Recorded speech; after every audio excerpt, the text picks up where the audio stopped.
Fala galera, beleza? Vamos aqui voltar, né? Depois da semaninha da pátria que vocês tiveram, com mais aulas de química.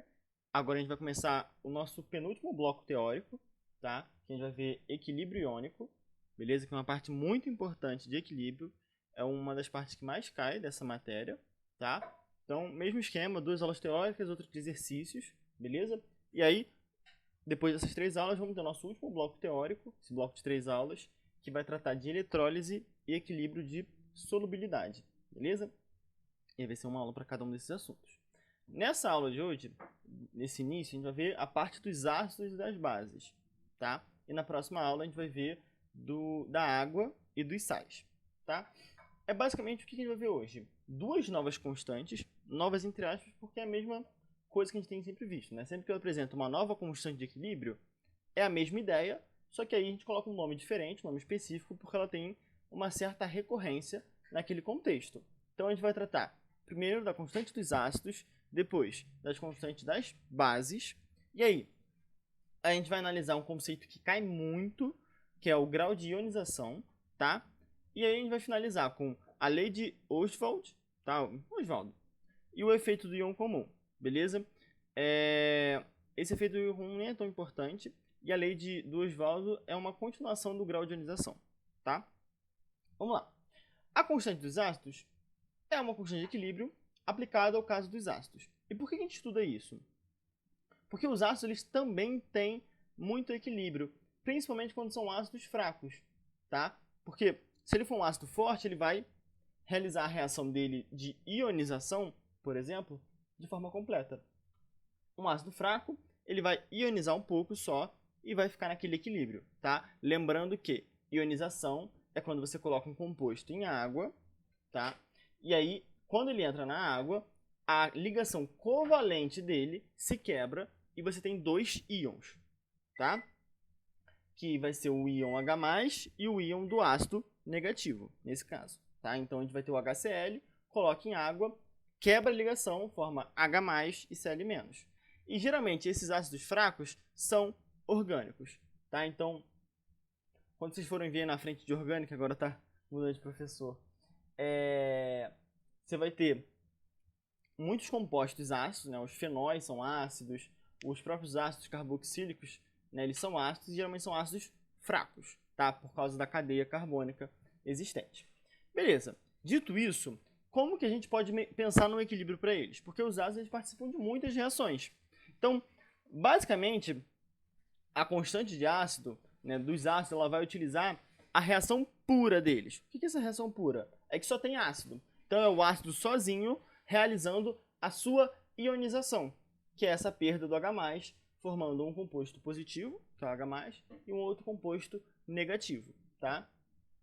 Então, vamos dar uma olhada nisso aqui com um exemplo de um ácido monoprótico genérico, tá? Monoprótico, mono é um, prótico é próton, um hidrogênio ionizável, tá? Porque o H+, como o hidrogênio ele não tem nêutron, ele é próton e elétron. Quando ele fica H+, ele perde esse elétron. Então o H+ é um sinônimo de próton, tá? É como se fosse uma partícula de próton isolada, beleza? Por isso que a gente chama de monoprótico, um próton, beleza? E aí é um hidrogênio ionizável porque ele pode ionizar quando você coloca em água. E aí genérico porque genérico, tá? Então temos aqui nosso ácido, o HA, um hidrogênio apenas. Quando coloca em água, ele vai se tornar o H+ e A-. E a constante dos ácidos a gente vai chamar de Ka, o A de ácido. E aí é a mesma fórmula, produto sobre reagente, cada um elevado ao seu coeficiente estequiométrico. Como é uma equação genérica, todo mundo aqui tem número 1 na frente, número estequiométrico, então não vai ter nenhum expoente aqui, tá? E aí o produto é o H+, o A- e o HA na parte de baixo como reagente. Por que a gente estuda isso? Porque com esse dado da constante, a gente consegue determinar muitas coisas importantes para a química, principalmente o pH, que a gente vai ver semana que vem, tá? Que aí ele vai ter uma relação com a quantidade de H+ do meio, beleza? Além de outras informações importantes sobre o ácido, que a gente vai ver na aula de hoje, beleza? Então, essa é a carinha de uma reação de ionização com essa constante do ácido, beleza? A gente pode pensar que essa constante ela está relacionada à força do ácido. Quanto mais forte ele for, maior essa constante. tá? Porque pensa comigo, o que é ser forte para o ácido? É ele ionizar muito. Quando ele ioniza muito, você tem muito produto. A constante é produto sobre reagente. Se você tem muito produto, você tem que aumentar a constante, né? Então, um ácido forte, ele vai ter uma constante muito grande, com um valor numérico muito alto. Porque se ele é forte, ele libera muito H+, ele libera muito produtos, e aí, pela própria fórmula matemática, a sua constante ela vai ser elevada, tá? Importante notar, se a gente está falando de força, a gente tem que lembrar dos ácidos fortes, tá? E esses ácidos fortes, eles vão ter uma constante de acidez, uma constante de ácido infinita. Porque o ácido, quando ele é forte, ele se ioniza por completo. Se ele ioniza por completo, é como se no final não tivesse o HA aqui embaixo. Como se o nosso denominador fosse zero. É claro que a gente não pode dividir um número por zero, mas finge que é tipo 0,000001, tá? Nunca é zero de fato, mas vai ser um número muito, muito, muito, muito pequeno. E aí, se você tem aqui qualquer número que for dividido por um número que é quase zero, o resultado é infinito, tá? A gente chama que ele tende ao infinito, ele tem essa tendência, tá? Ele não é infinito, mas ele tende a ser infinito. Então, se ele trouxer, por exemplo, para você o equilíbrio do HCl, falando que o HCl é forte, ele vai e pergunta qual que é a constante do HCl, se ele não te der os meios de calcular, quer dizer que ele está indicando para vocês que vai ser uma constante de valor infinito, tá? Que aí você pode assumir que ele vai ter a ionização completa, e aí por isso a constante é valor infinito, tá? Mas quase nunca eles vão entrar nesse mérito, tá? É mais para vocês terem em mente como quase uma curiosidade, tá? Para a gente poder sempre ficar relembrando essas questões. E aí os ácidos fortes, eu coloquei aqui alguns exemplos, 2 na verdade, mas se for hidrácido, é aquele que só tem hidrogênio, e o ametal, é HCl, HBr e HF. HF? Não. HBr, HCl e HI. O HF é moderado. E quando ele é oxiácido, que tem oxigênio, você pega a quantidade de oxigênio, subtrai da quantidade de hidrogênio. Se o resultado for maior ou igual a 2, você vai ter um ácido forte. Tá? Aí aqui é o caso do HClO4, 4 oxigênios, 1 hidrogênio. 4 menos 1 dá 3, 3 é maior que 2. Tá? Mas o importante desse slide é exatamente essa parte em roxo e isso daqui em laranja/rosa, tá? Que a constante do ácido está relacionado com a sua força. Tá? Dito isso, vamos continuar aqui nos ácidos para a gente poder trabalhar um pouco mais. Porque o exemplo que a gente viu nesse slide é um exemplo monoprótico. Só que algumas questões elas trabalham com exemplos polipróticos. Poli é 4 ou mais, geralmente é muito. Então, são aqueles ácidos que têm mais de 4 hidrogênios ionizáveis, tá? Que aí geralmente vai ser os ácidos orgânicos. Eu coloquei 4 porque geralmente poli é relacionado a 4, né? Então você é um poliglota, você fala 4 ou mais línguas. Mas aqui, passou de 2, tá com 2 hidrogênios, né? Um H2A, por exemplo, já serve o que eu vou falar aqui, tá? Aqui a gente trata o poliprótico como mais de um hidrogênio, tá bom? Geralmente vão ser os ácidos orgânicos, tá? Que você vai ter tipo o ácido cítrico. Ácido cítrico? A vitamina C, né? A vitamina C é um ácido e ela é um ácido poliprótico porque ele tem 3 hidrogênios ionizáveis, tá? Então às vezes ele utiliza a questão, o fato de você trabalhar com vitamina C como se fosse um pano de fundo. Então ele vai falar, comprei uma pastilha de vitamina C para só aquele pano de fundo, aquela enrolação para te dar a questão de um ácido poliprótico, tá? Vamos dar uma olhada aqui, porque eles são um pouco diferentes. Porque como eles têm mais de um hidrogênio, você vai ter várias reações de ionização. Vai ter a primeira, a segunda, a terceira, quantos hidrogênios tiverem, tá? E aí, é um ponto interessante que esses ácidos polipróticos geralmente são fracos, tá? E a força do ácido vai diminuindo conforme ele perde hidrogênio. Então, no início ele tinha 3. Ele realiza a primeira ionização, vai ter uma força X. Agora ele só vai ter 2 hidrogênios. Na segunda ionização, ele vai ter uma força Y, tal qual Y é menor e muito menor do que X. Tá? Então, conforme ele vai perdendo hidrogênio, ele perde força para ionizar. E aí, uma parte muito importante sobre os ácidos polipróticos é que a primeira reação de ionização, a primeira, a primeira vez que ele perde um hidrogênio, vai determinar todo o seu comportamento. Vai determinar pH, vai determinar a força do ácido e etc. Porque as outras ionizações, elas são muito fracas. Tá? Então, em ácidos polipróticos, somente a primeira reação de ionização é que importa. O resto você pode ignorar. Tá? E aí algumas questões, elas trabalham isso. Elas vão te fornecer as ionizações todas e vai te perguntar o pH. Aí, semana que vem, a gente descobre como calcular o pH e você vai utilizar as informações apenas da primeira ionização. Tá? Vamos dar uma olhada num exemplo que vai ficar bem mais claro para vocês. Eu trouxe um exemplo do ácido fosfórico, o H3PO4. Tá? A primeira ionização dele é essa daqui, H3PO4. Se ele está ionizando, ele está perdendo um hidrogênio. Ele vai ficar o H2PO4-.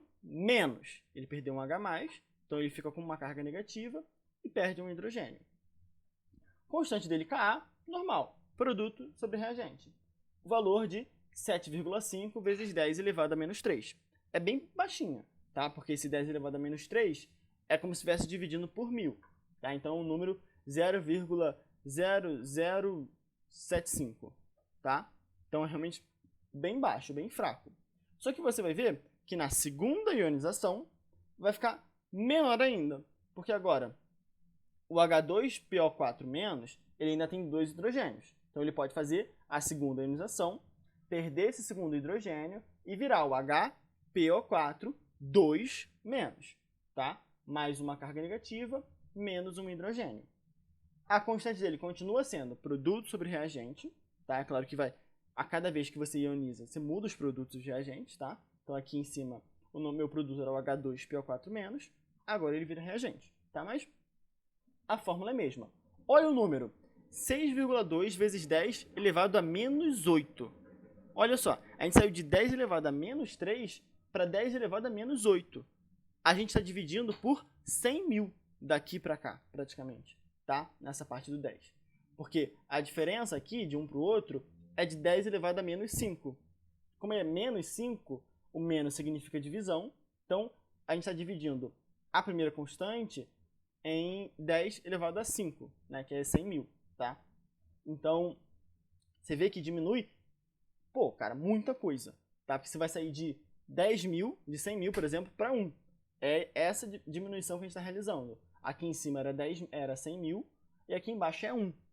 Vai dizer que 1 tem alguma coisa para mudar frente a 100.000? Não tem, tá? Então, por isso que a gente só utiliza a primeira reação.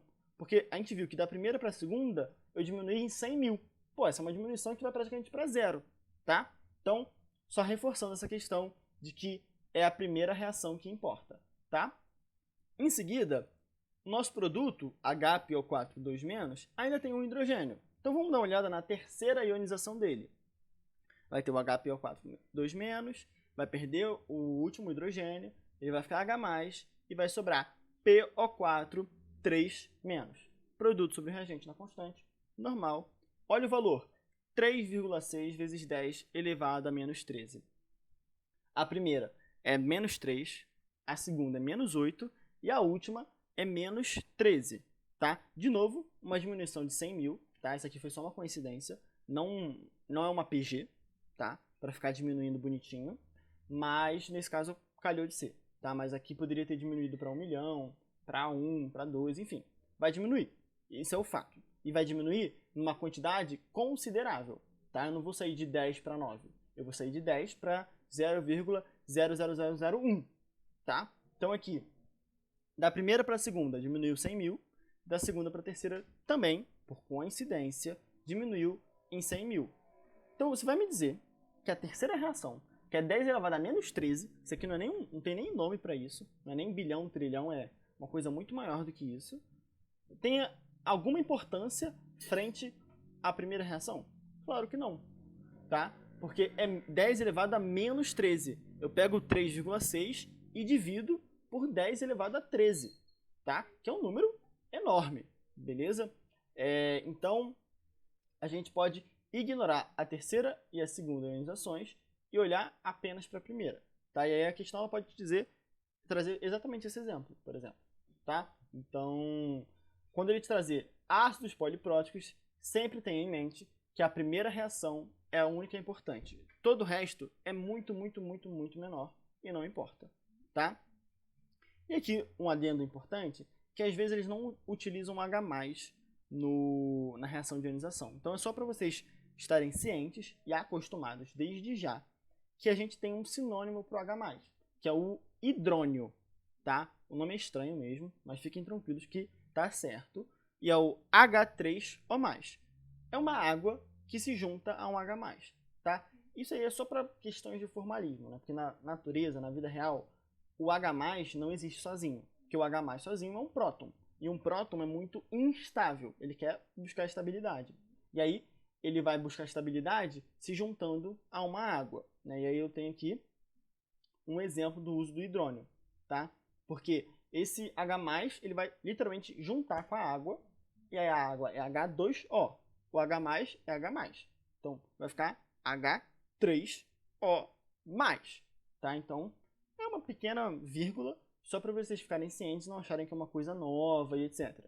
H+ e H3O+ é a mesma coisa, tudo igual, vida que segue. Tá? E aí geralmente ele pode trazer, por exemplo, HA mais água, formando H3O+, e o A-. É exatamente a mesma reação que essa daqui, por exemplo, em verde. Tá? Só que eu troco o H+ por H3O+. E aí eu preciso colocar uma água no meu reagente, para poder equilibrar as quantidades. Mas é exatamente a mesma coisa, beleza? Então, recapitulando, constante dos ácidos. É uma constante normal, como qualquer outra da química, só que ela funciona para os ácidos nas suas reações de ionização, que ele libera o H+. A constante ela vai ter um valor, e esse valor simboliza a força desse ácido, tá? E vai te dar outras informações sobre o pH e etc. E aí, quando você tem mais de um hidrogênio, você tem várias reações de ionização, apenas a primeira importa. As outras você pode ignorar, tá bom? É basicamente isso da constante dos ácidos. E aí, as questões elas vão trabalhar com uma aplicação direta do Ka ou com uma tabela IME ou com o resto das coisas que a gente vai ver na aula de hoje, tá? Mas funciona normalmente como qualquer outra constante de equilíbrio, tá bom? Bom, a gente viu dos ácidos, vamos ver para as bases. É exatamente a mesma coisa. A gente só vai trocar. Onde a gente lia ácido, a gente vai ler base. Onde a gente via H+, a gente vai trocar por OH-, a hidroxila. O resto é exatamente igual. Tá? Então, a reação genérica da monobase, mono 1, base é base. Então, é como se fosse um monoácido, só que monobase. Beleza? É essa daqui. Eu poderia chamar de uma base monohidroxilar, sei lá, uma coisa assim. Mas monobase é mais bonito e é o que aparece mais. BOH, B de base, OH, a hidroxila, libera B+, e OH-. Constante de base, KB, produto superreagente. É exatamente igual. Só muda os nomes, tá? Mas o resto todo é igual. Beleza? E aí eles vão trabalhar geralmente com essas questões para você. Algumas coisas importantes. Mesma coisa do ácido.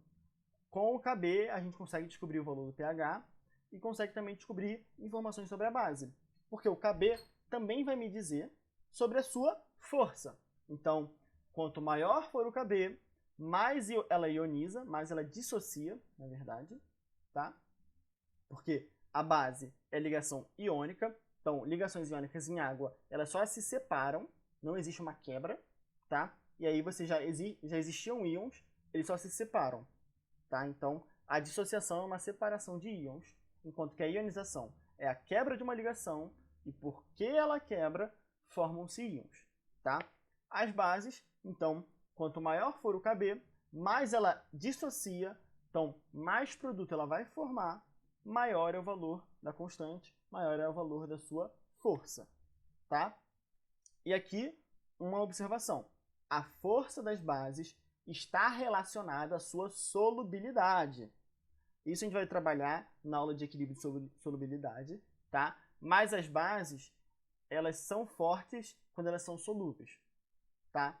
E aí a gente consegue relacionar a sua solubilidade com o KB, com a sua força, tá? Mas aí, de forma geral, ele vai te dar essa reação aqui, vai te dar o KB.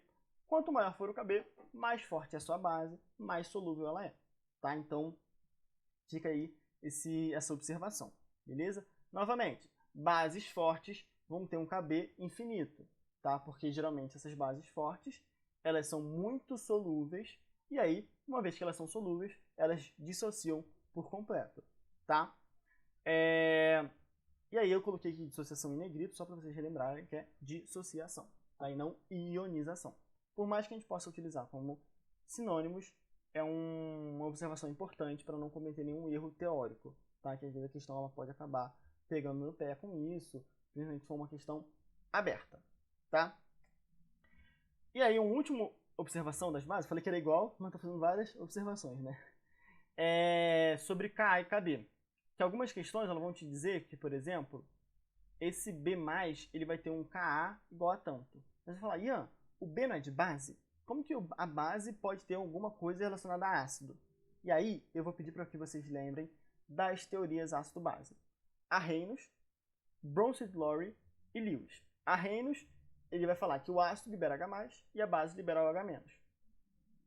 Bronsted-Lowry diz que o ácido libera H+, e a base absorve H+. E o Lewis vai falar que o ácido recebe elétron e a base doa elétron. E aí, em Bronsted-Lowry, que é absorver ou liberar H+, você tem a figura dos ácidos conjugados e das bases conjugadas. O que isso significa? Olha essa reação aqui. O BOH está liberando B+, e OH-. BOH é uma base. O B+, ele é um ácido conjugado desse BOH. Tem sempre essa questão. Se você tem um ácido, a reação de ionização dele tem um produto, esse produto é a base conjugada do ácido, tá? Então, por exemplo, quando a gente olha para cá, o H3PO4 é o ácido e o H2PO4- é a sua base conjugada. Porque esta base, esse composto aqui, pode reagir com H+, pode absorver o H+, para formar um ácido. Porque quem absorve H+, são as bases para o Bronsted-Lowry. Tá? Então, só uma última observação aqui, que às vezes ele pode trabalhar com o conceito de base conjugada, para a gente poder relembrar. Tá? Então, você vai ter um ácido, ele vai ionizar. O composto de sinal negativo, ele é a base conjugada daquele ácido. Tá? E por que eu estou dizendo isso? Porque o Ka e Kb eles podem ser opostos. Então, se esse BOH ele tem um Kb muito alto, ou seja, ele é muito básico, o seu ácido conjugado é um ácido muito fraco, tá? Porque ele vai ter um Ka muito baixo. Então sempre tem esse oposto. Se a reação direta ela tem um Kb muito alto, a reação de volta, que seria uma reação de ácido, vai ter um Ka muito baixo, tá? Mesma coisa para o ácido. Se o ácido tem uma reação de ida muito alta, Ka é alto, a volta vai ser como base, vai ter um Kb baixo, tá? Então, sempre esse oposto. Se o composto ele tem uma natureza ácida muito forte, é como se ele tivesse uma natureza básica muito fraca, tá? Essa contraposição aí para vocês relembrarem, tá? Que às vezes uma questão pode acabar comentando, então para vocês não ficarem no escuro, tá aí essa parte aqui em azulzinho, que é bem importante também, tá? Então, da parte das bases, é a mesma coisa que ácido, só mudar o nome, relembrar que a força da base está relacionada à sua solubilidade e essa questão de ácido e base serem opostos, base conjugada, ácido conjugado, Bronsted-Lowry. Beleza?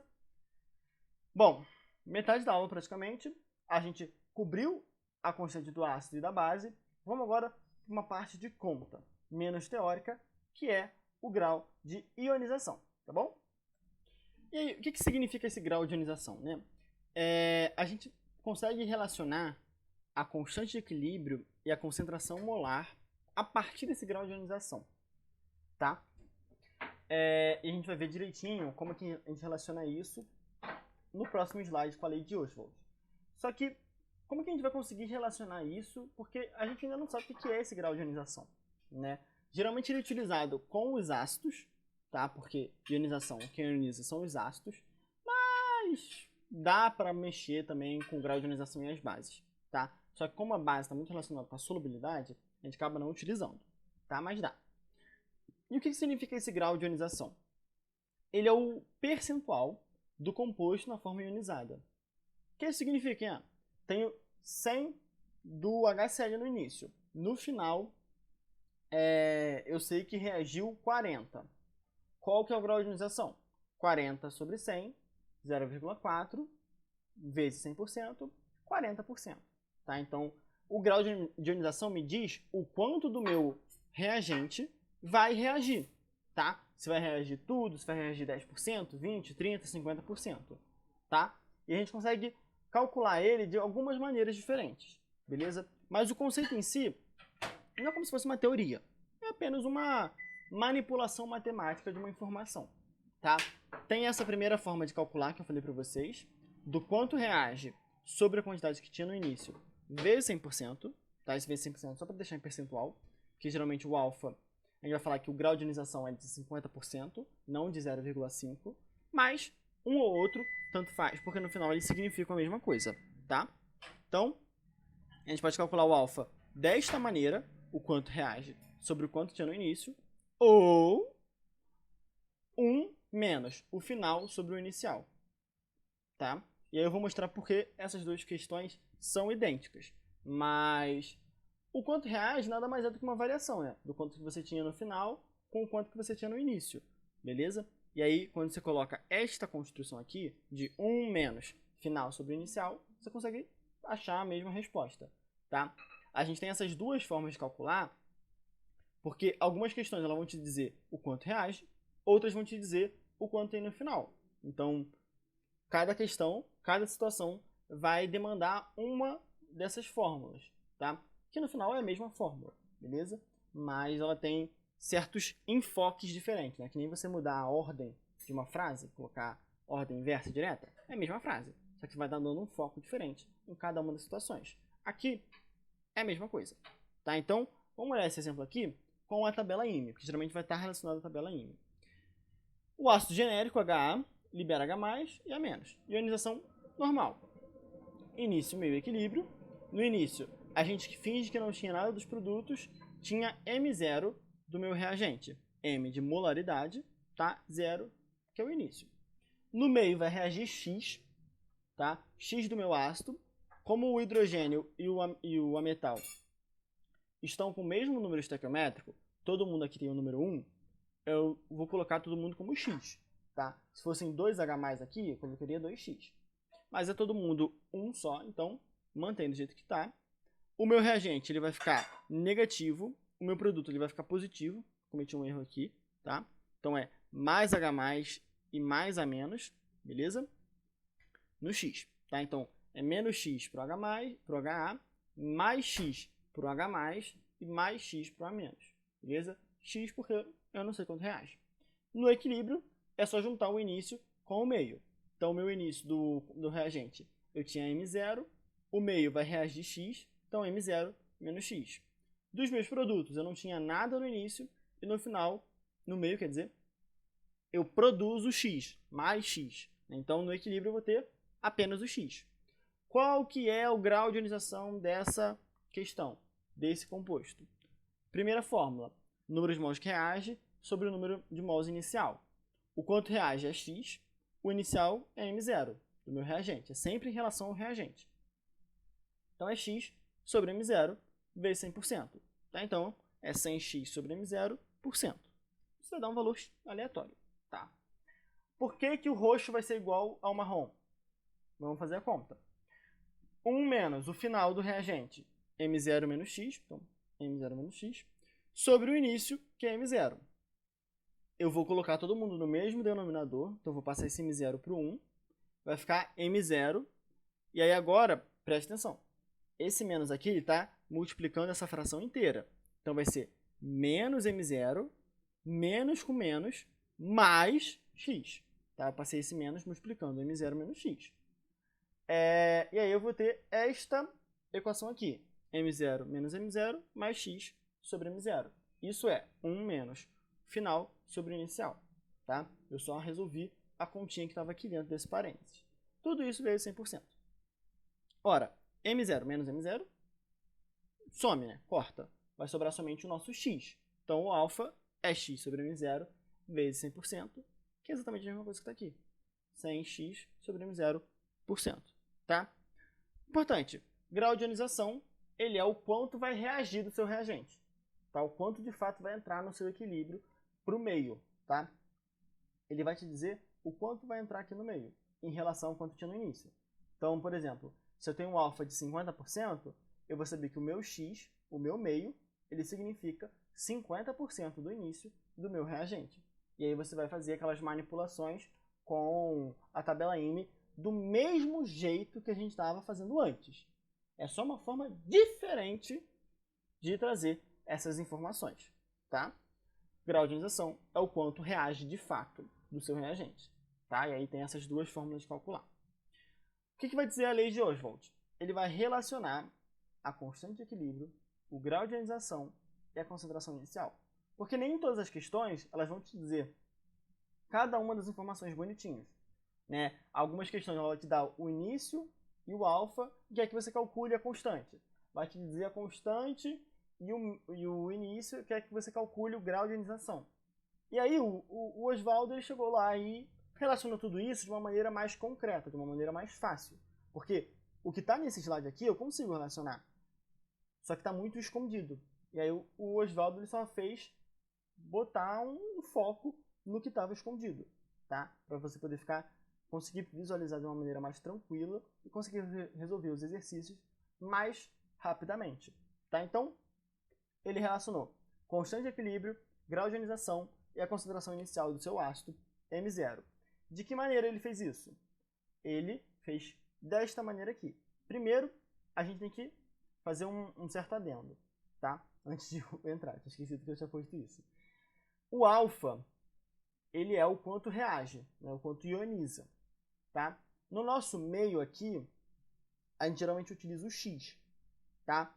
E aí eu vou fazer aparecer o alfa aqui no meio do x, tá? Para fazer isso, eu tenho que fazer uma certa manipulação matemática que eu coloquei aqui nesta linha. O alfa, em percentual, ele é o quanto reage sobre o início vezes 100%. Vamos sumir com percentual, vamos trabalhar só com um número de verdade, tá? Então, alfa é o quanto reage sobre o quanto tinha no início. Se eu multiplicar pela concentração inicial dos dois lados, eu vou ter essa parte aqui. Alfa vezes M0 é o quanto reage sobre o quanto tinha no início, vezes o M0. Mas, Ian, M0 não é concentração inicial? O número de mols do início não é o início?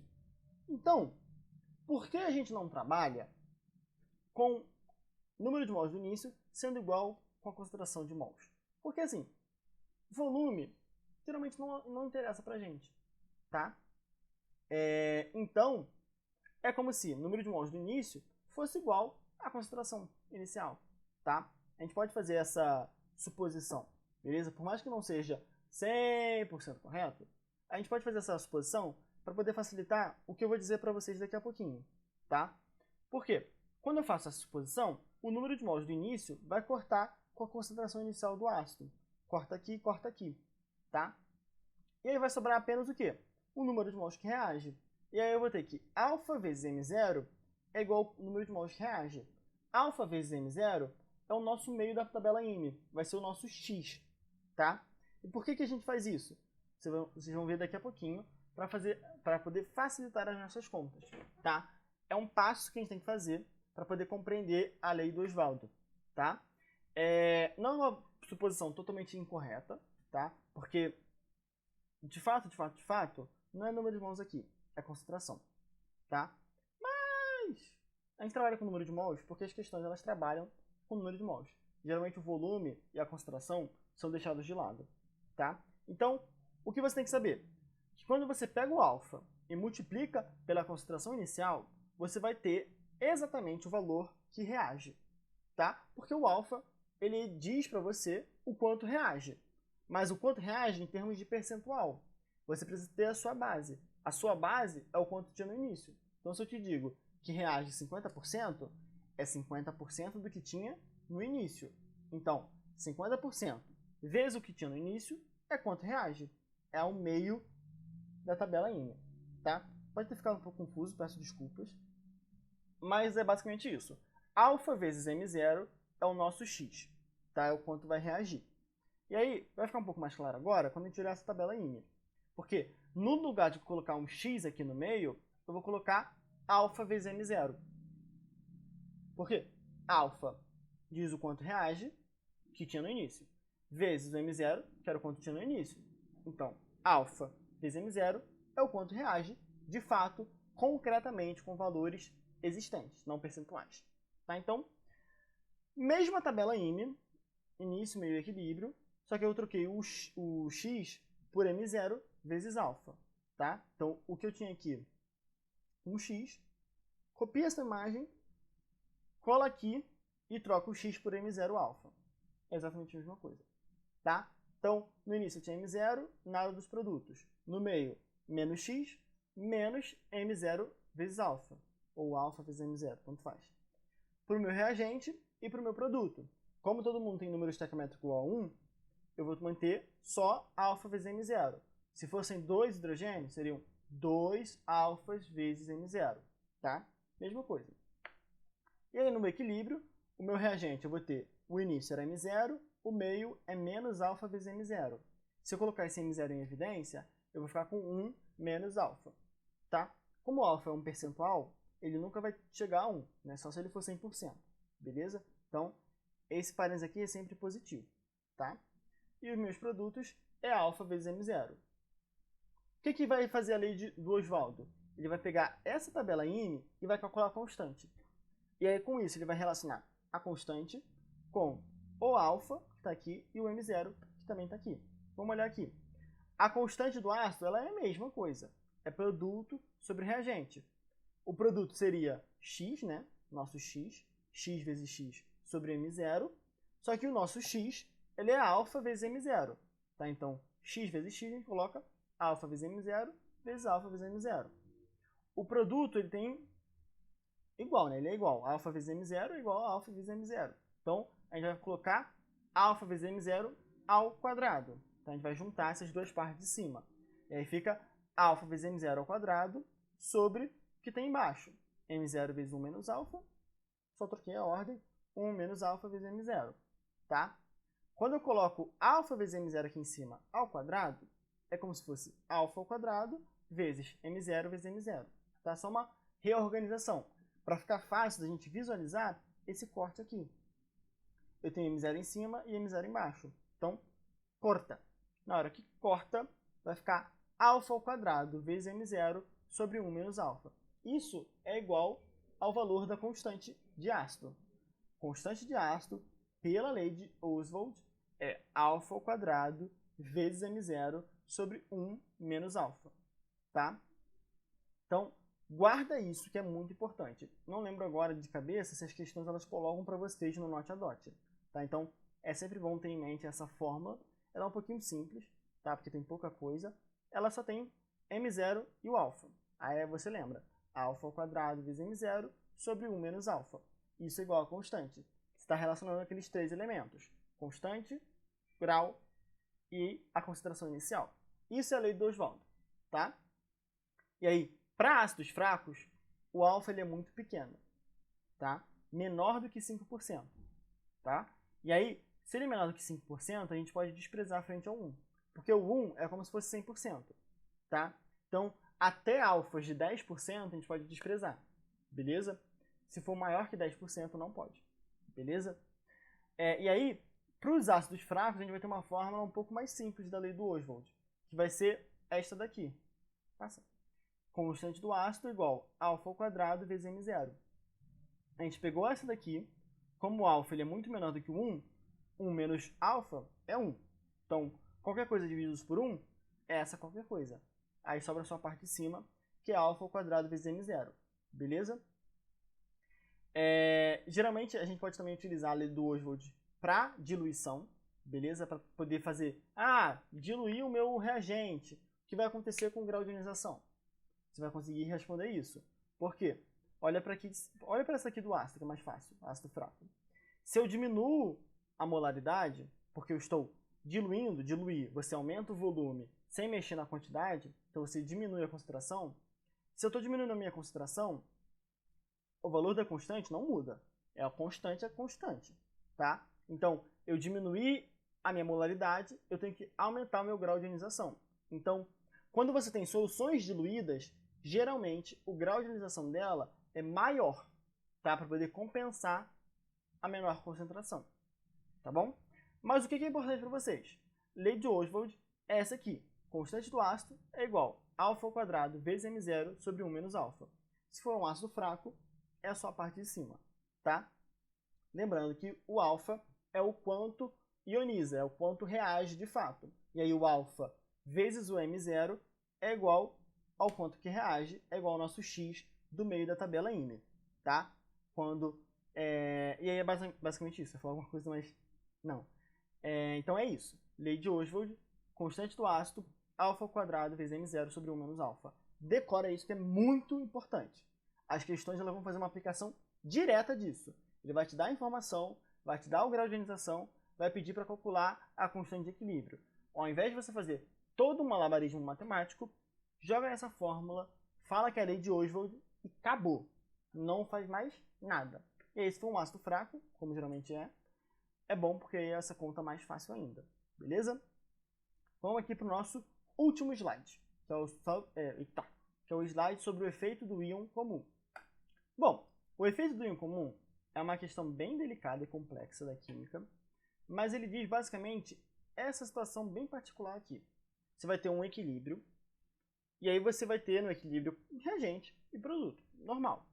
E aí você vai adicionar um novo composto. Esse novo composto, ele ioniza, por exemplo. E na hora que ele ioniza, ele solta um elemento que também já está no seu equilíbrio. Então, eu vou trazer um exemplo para ficar um pouco mais claro. Então, é como se você estivesse indiretamente aumentando a concentração dos seus produtos. Esse é o efeito do íon comum. Você coloca um novo composto que tem um íon em comum ao equilíbrio que já existia. Na hora que você faz isso, o seu produto ou o seu reagente, por exemplo, dependendo da questão, vai aumentar. E aí vai acontecer um deslocamento do equilíbrio. Beleza? O efeito do íon comum geralmente é quando você coloca um composto que vai aumentar a concentração dos produtos. Na hora que ele faz isso, uma das suas consequências é diminuir o alfa, diminuir o grau de ionização, tá? Ele geralmente também está relacionado a ácidos e a ácidos fracos, tá? Então você vai ter um ácido fraco, ele libera H+, e A-. Você vai colocar um ácido forte. Esse ácido forte libera H+. H+ já era um produto do seu ácido fraco. Aumenta a concentração dos produtos, diminui o alfa, que já era menor por ser um ácido fraco, tá? Então, vamos olhar aqui esse exemplo, que acho que pode ficar um pouco mais claro para vocês. Temos nossa tabela IME, o HA, H+ e A-, a constante de ácido, início, meio e equilíbrio. Mesma tabela que eu mostrei no slide anterior para vocês sobre a lei de Oswald. A diferença é que eu coloquei o valor da constante. A constante é de 10 elevado a menos 10. Isso aqui é uma constante muito baixa. Vamos calcular então, por exemplo, o grau de ionização, sabendo que o M0 é igual a 1. Como é um ácido fraco, a gente pode utilizar aquela fórmula de alfa ao quadrado vezes M0. Alfa ao quadrado eu não sei quanto é, o M0 é igual a 1. Então, a nossa constante é igual a 10 elevado a menos 10, que é igual a alfa ao quadrado vezes 1. Esse alfa ao quadrado ele vai ser igual a 10 elevado a menos 10. Joga a raiz dos dois lados, vai ter que 10 é igual a 10 elevado a menos 5. Tá? Que raiz quadrada de alfa ao quadrado é alfa. E raiz quadrada de 10 elevado a menos 10, a gente divide por 2 o expoente. Tá? E aí vai ficar 10 elevado a menos 5, que é igual a 10 elevado a menos 3%. Muito pequeno, né? É 0,001%. Então, realmente é um ácido fraco. O que é esse íon comum? Tá? Eu trouxe esse exemplo aqui só para a gente poder dar uma olhada nessa aplicação direta da lei do Oswald. O efeito do íon comum é, eu tenho meu alfa, que é igual a 10 elevado a menos 3%, eu vou colocar um ácido forte, ou algum sal desse A-. Né? Então, eu vou colocar um lítio-A, né? O LiA, que é o, sei lá, acetato de lítio. Beleza? Então, na hora que eu coloco esse sal, que eu coloco esse ácido forte, eu vou ter um íon em comum, porque eu vou adicionar indiretamente H+ e A-. Na hora que eu faço isso, o meu alfa, que já era muito pequeno, de 10 elevado a menos 3%, vai diminuir mais ainda. Por quê? Eu adicionei indiretamente produto. Eu aumentei a concentração do produto o equilíbrio foi desfeito, para ele poder retornar ao equilíbrio, ele vai deslocar para a esquerda, que é consumir o produto e formar reagente. Na hora que ele faz isso, eu estou aumentando a minha concentração de equilíbrio do meu reagente. Então, eu estou aumentando o meu reagente. Se eu estou aumentando o meu reagente, é como se eu tivesse menos reagente reagindo, tá? Então, é como se no meu meio eu tivesse uma concentração, uma quantidade menor do que tinha no início, tá? Por causa do efeito do íon comum. Então, se é como se eu tivesse menos no meu meio, é como se o meu alfa fosse menor, tá? Porque no final das contas, eu produzi menos do meu produto, tá? Porque teve um deslocamento, teve um consumo do meu produto, beleza? Esse é o efeito do íon comum. A questão ela não vai pedir um cálculo, ela só vai querer saber o que acontece com o alfa e as concentrações. Então, ele vai te dar um enunciado, vai falar que você tem um ácido fraco e que você adicionou um ácido forte. Letra A. O que acontece com o alfa, o grau de ionização? Diminui. O que acontece com a concentração dos produtos? Diminui. O que acontece com a concentração dos reagentes? Aumenta. Explique tudo isso. Na hora que você adicionou um ácido forte, aconteceu o efeito do íon comum, porque esse ácido forte liberou H+. O H+ já estava presente no equilíbrio do ácido fraco. Então, indiretamente, houve a adição de um produto do seu equilíbrio, do ácido fraco. Na hora que você fez essa adição, você aumentou a quantidade de produto. Na hora que você aumentou a quantidade de produto, você perturbou o equilíbrio. E aí, por Le Chatelier, o deslocamento do equilíbrio vai acontecer para a esquerda, no sentido inverso, que consome produto e produz o seu reagente.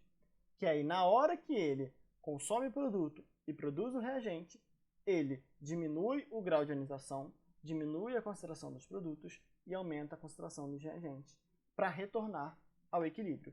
Esse é o efeito do íon comum. Você vai adicionar um composto que vai perturbar o seu equilíbrio original, porque ele vai adicionar um íon que já estava no produto. E aí, como consequência, acontece a diminuição do seu grau de ionização. Tá? Espero que tenha ficado claro. Qualquer coisa, me procurem. A aula de hoje é extremamente importante, principalmente a lei de Oswald, tá? E a parte das constantes, do Ka e Kb. Eu não vou conseguir passar o slide para trás por causa da animação. Mas lembrem-se isso. Os três primeiros slides, os dois de ácido e o terceiro de base, são extremamente importantes. O quarto, do grau de ionização, ele é importante para você entender o quinto da lei de Oswald. A lei de Oswald que é importante de fato. O efeito do íon comum só tem na cabeça. Acontece o efeito do íon comum, diminui o grau de ionização. É só isso que tem que saber. Tem caído pouco, então eu trouxe aqui mais por desencargo da consciência. Tá? Tenho lista de exercícios para vocês.